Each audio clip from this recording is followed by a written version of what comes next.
Les chrétiens ont autant le droit de participer au processus politique que n'importe qui d'autre.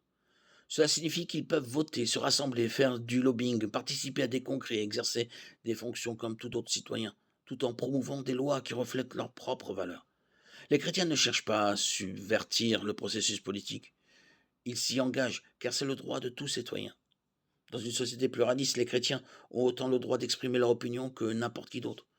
Cela signifie qu'ils peuvent diffuser, écrire, parler, publier et créer des œuvres d'art comme ils le souhaitent, tout en exprimant leur propre vision de la morale.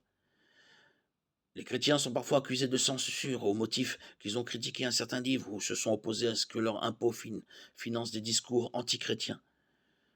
Mais ils ne brûlent pas de livres. En réalité, la liberté d'expression est une valeur chrétienne. Dans une société religieusement libre, les chrétiens ont autant le droit de vivre leurs croyances que n'importe qui d'autre.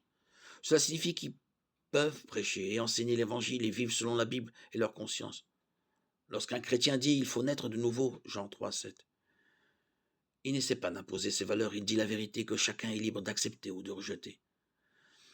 Il ne fait aucun doute que lorsque les chrétiens partagent leur joie issue de la foi en Christ, certains y voient une tentative d'imposer le christianisme aux autres.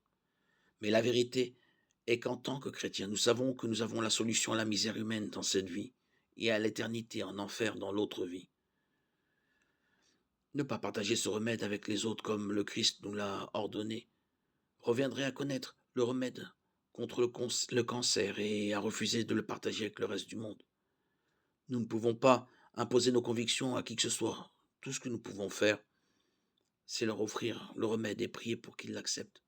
Si certains pensent que cet effort revient à leur imposer nos croyances, il s'agit là d'une question de perception et non d'un reflet de la réalité. Matthieu 28, 18, 20.